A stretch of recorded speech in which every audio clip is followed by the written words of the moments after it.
Hello. I'm going to be going back to the devlog videos here, so for the many newcomers, welcome to the sound of me droning on and talking about the ongoing development of Following Seas. I would like to thank everyone for all the comments and views and engagement and likes and subscriptions on the recent trailer. I had not expected the video to take off quite like it did. So there are many new faces here and a lot of interaction that I very much appreciate. With that, the channel has hit 1,000 subscribers, which is an exciting milestone. So while this video is going to be a little bit less exciting, I do want to go over the newest changes in the last few weeks before the demo is released. So my primary focus over the last while has been on polish and performance, but there are a few features that have been in the works for a while that are now ready to show. Probably the most visually interesting addition would be planar reflections on water surfaces.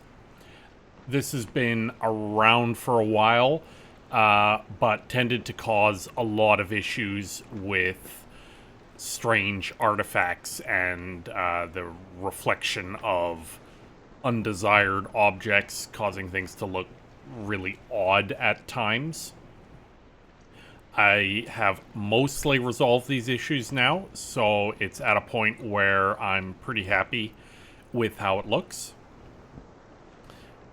Should help with the screenshot potential, and it has a pretty minimal effect on performance. So it's at a point I'm pretty happy with for now.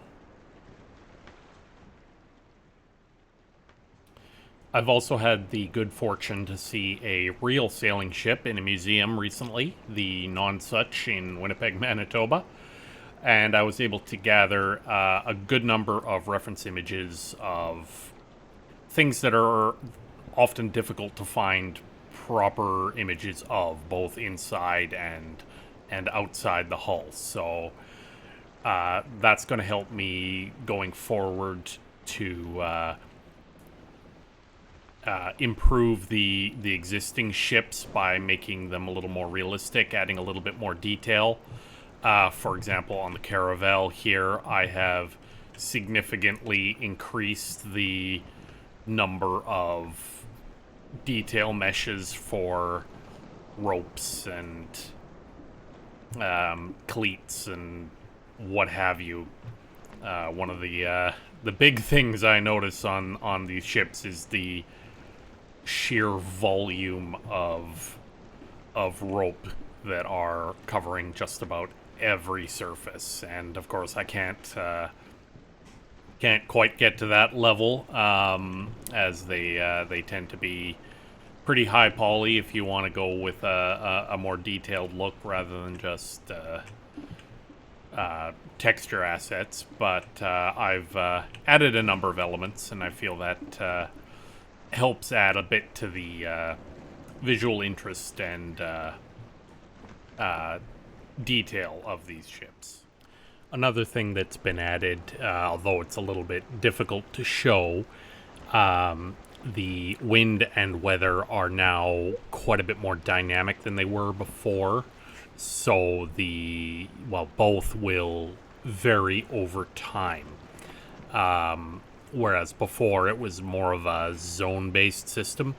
So now it's a lot more dynamic with a lot more options. So weather will cycle between different weather types, and within those weather types there is a degree of flexibility for things like the direction of the wind, the intensity of the wind, and whatnot.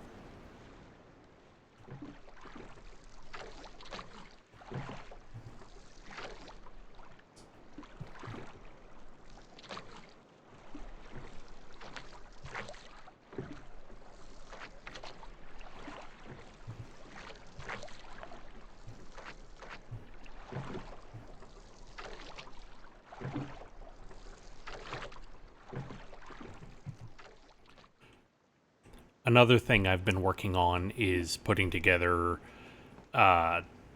dozens of sort of prefab building pieces. This should allow me to much more rapidly create more diverse buildings.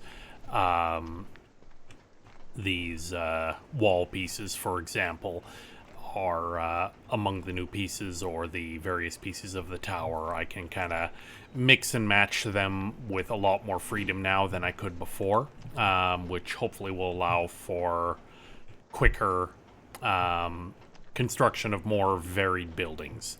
And as an additional part to this,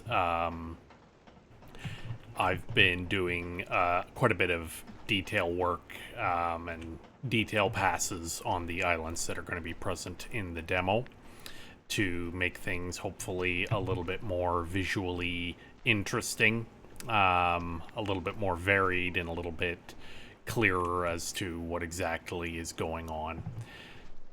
But that's going to do it for this video. A little bit less exciting, but I will expect there to be one more video before the demo goes out for the bigwigs at Valve to approve, in which I'll be going over what exactly to expect with the demo. There will be some issues, but I view this as a big step towards testing, as well as just allowing it to get into the hands of all of you fellows. So stay tuned for that. In the meantime, thanks for watching, and have a good one.